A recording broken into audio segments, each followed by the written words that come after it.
Rester 2 jours dans la région n'est pas une mauvaise idée, il y a beaucoup de balades à faire, on vous les proposera depuis la Casbah, hein, et, ils connaissent très bien la région, on peut le faire à dos de chameau, à dos d'âne, ou simplement à pied comme nous aujourd'hui, ça se fait aussi très bien.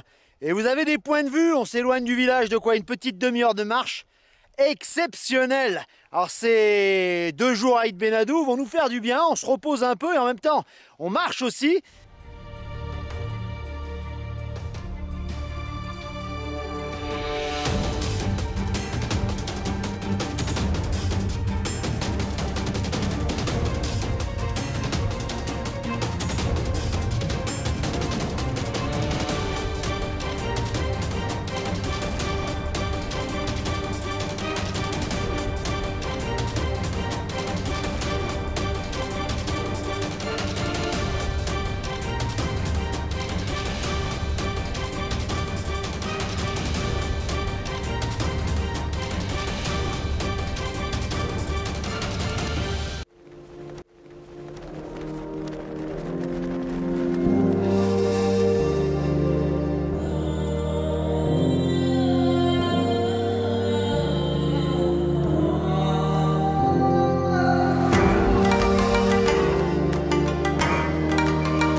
Le succulent petit déjeuner, c'est ici que ça se passe. Pour le repas du soir qu'on a mangé, mais peut-être l'un des meilleurs qu'on ait pris au Maroc, c'est ici aussi. Michel Safer, Colette aussi. Ah, bonjour.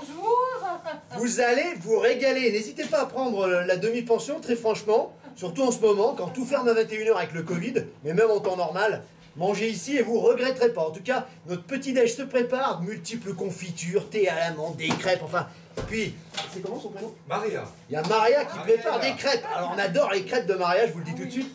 J'espère qu'il y en aura aujourd'hui. Allez, c'est parti pour le petit-déj.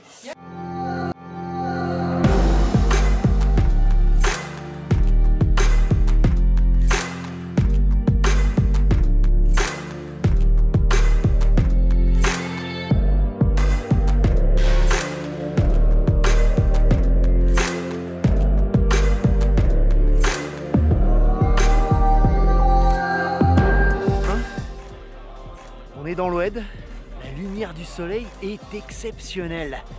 Franchement, on ne regrette pas de s'être posé ici. On est à quelques kilomètres d'Aït Benadou, c'est vrai, mais on est au milieu de nulle part. Les adresses comme on aime, comme d'habitude, on vous a dégoté, c'est vrai, une petite chose vraiment pas mal pour ceux qui aiment randonner, c'est le paradis. Vous descendez juste derrière la Casbah où on était, vous descendez dans les champs et vous êtes en immersion dans un autre monde.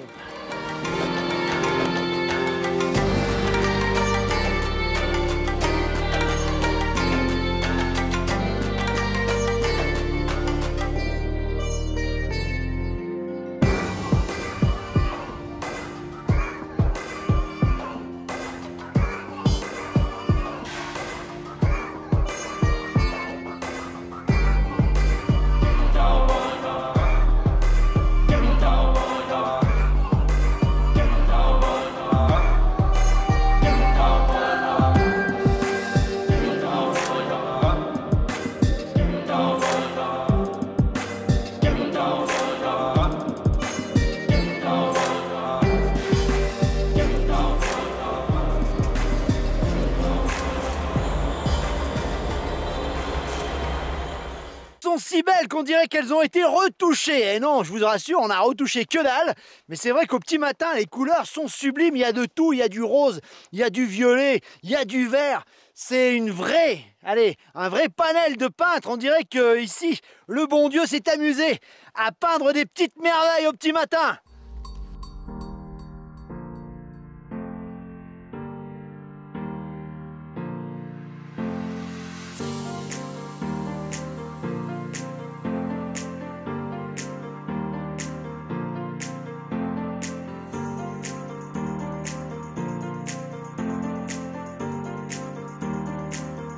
Petite demi-heure de marche et là, dans la montagne, des trous, des maisons troglodytes, on en nous avait parlé, on les a trouvées.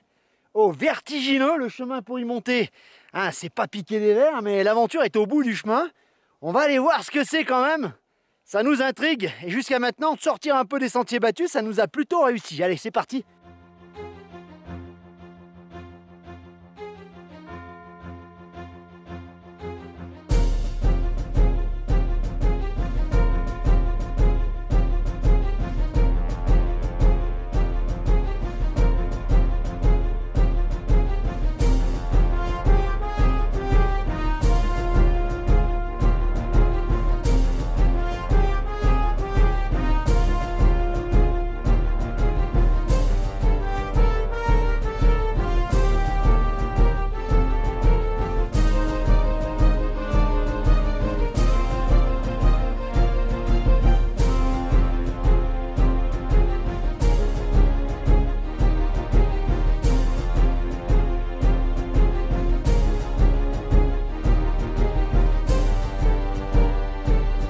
Il y a tout un réseau extraordinaire.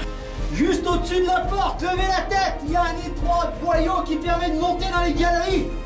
Sublime. Bon, le boyau pour monter dans les étages est un petit peu casse-gueule, mais il y a des petites rainures qui ont été faites par les hommes pour pouvoir y monter. C'est pas si difficile si vous faites un petit peu de varap. Hein, bon bref, le trou est en bas, mais ça se fait. Hein. On monte dans un boyau à travers la montagne et on atterrit en haut, des galeries de tous les côtés. Ils ont creusé la falaise d'une façon extraordinaire à l'intérieur. L'air circule, c'est l'air conditionné de l'époque. Il fait beau, on est à l'ombre et là je surplombe toute la vallée. Je dois être à 20 mètres de haut. Une impression unique. Et regardez-moi ce goulot qui s'enfonce dans la montagne tout au fond là. Et de chaque côté vous avez des petites chambres, alors sans doute pour stocker, pour dormir. Hein, une sorte d'immeuble géant d'un creuset dans la montagne.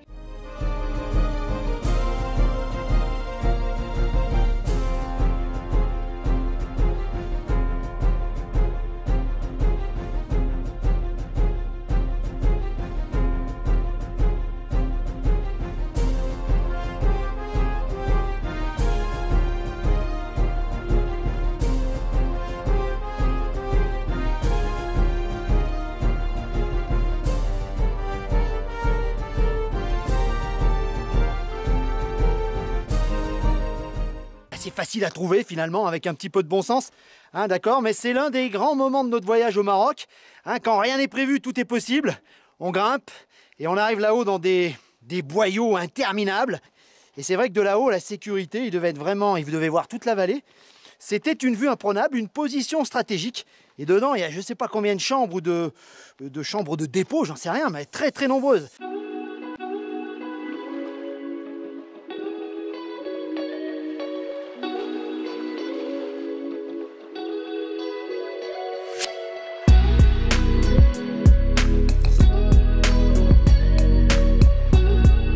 Gros avantage des lieux, vous l'aurez compris, c'est la piscine, c'est vrai, aux heures les plus chaudes on peut aller se baquer, elle est un petit peu fraîche et on y rentre avec plaisir, vous verrez. Et puis l'autre gros avantage, c'est les terrasses qui donnent sur la verdure, qui donnent sur l'Oued et qui donnent sur les cultures. Un calme presque absolu au cœur de la vieille Casbah de Tamgat, un endroit enchanteresque qu'on ne saurait vous conseiller évidemment, c'est superbe.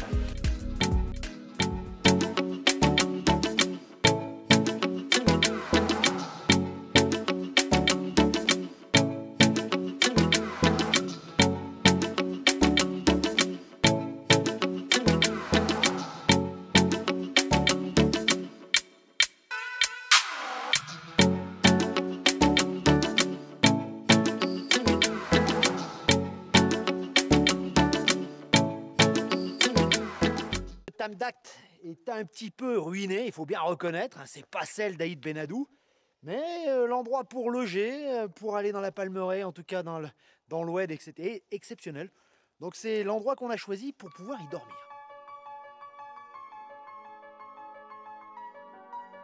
Bon, ces chameaux hautement sympathiques, n'est-ce pas, qui vous feront la bise ou vous rouleront un patin, je crois que c'est une chamelle qui a l'air un petit peu amoureuse de moi, ou je sais pas ce qu'elle veut. Bisous de chameau. Bon, c'est on peut s'en servir pour aller jusqu'au Casbah troglodyte. Hein, on peut monter dessus, on négocie ça avec Colette et Michel, et puis on fait une belle balade, un peu touristique, c'est vrai, mais monter sur un chameau, si vous l'avez jamais fait, un dromadaire, c'est plutôt sympa. Eh ouais, alors il y a le blanc, il y a celui qui est amoureux de moi, puis il y en a d'autres. Hein. À vous de voir, on peut faire ça à dos d'âne également, je crois.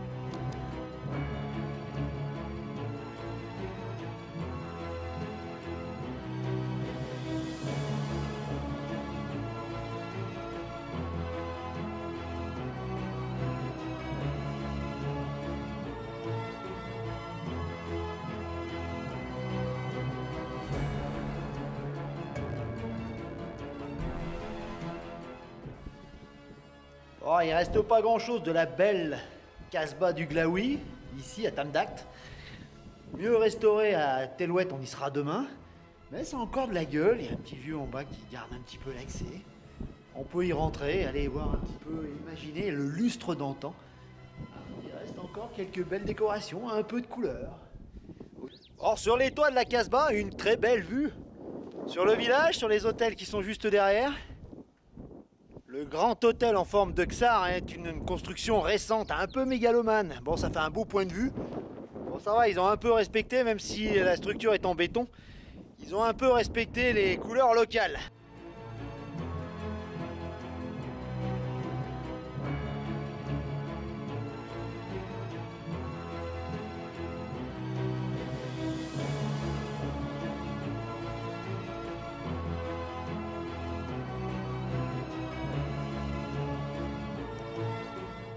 Ah, si les murs de la Casbah de Tamdat pouvaient parler, elle nous en raconterait des histoires. Notamment celle de ce fameux colonel très proche de Hassan II, qui l'a trahi et qui aurait voulu l'assassiner.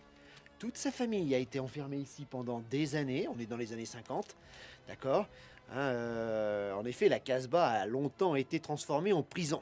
Aujourd'hui, il n'en reste pas grand-chose, mais ça laisse imaginer la splendeur passée du Glaoui, qui avait de nombreuses Casbahs dans la région. Bon, pour en terminer avec la petite histoire des lieux, Majorel himself a peint la fameuse Casbah sur un de ses célèbres tableaux.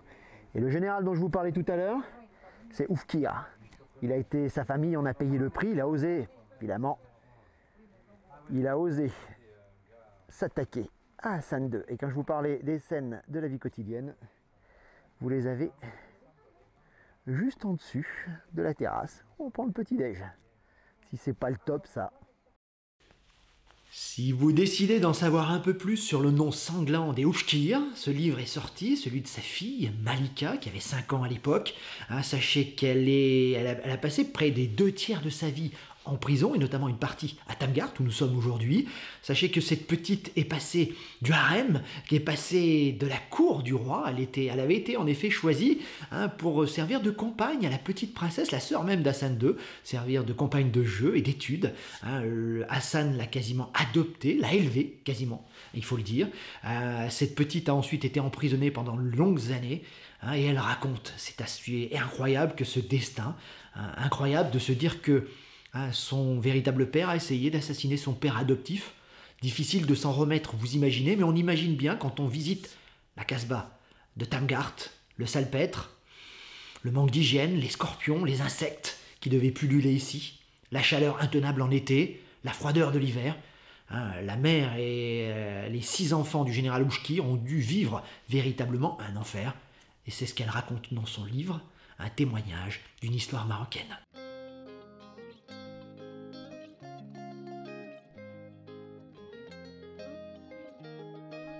Bon, outre la Casbah un petit peu délabrée de Tamdat, vous avez l'ancienne mosquée, où il reste une atmosphère particulière, en tout cas c'est ce que Colette nous a dit. Vous poussez la lourde porte, et on rentre dans un autre monde.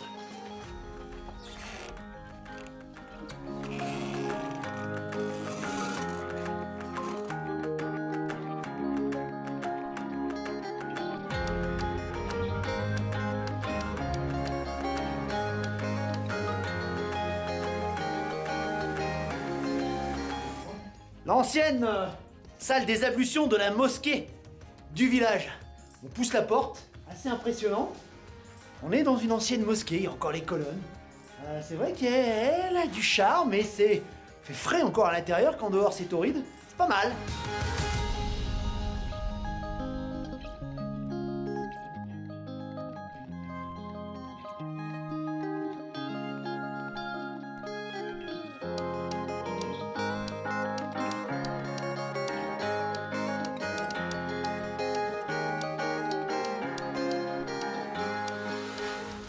Et la salle de prière est vraiment toute mignonne, avec ses couleurs vives. Le mihrab est juste devant nous. Là-bas, il y a Jean-Marie avec l'espèce de petit truc pour monter dessus, c'est le mimbar. C'est assez incroyable. Il y a quelque chose, une ambiance dans cette salle de prière du bout du monde, abandonnée de la Casbah de Tamdat.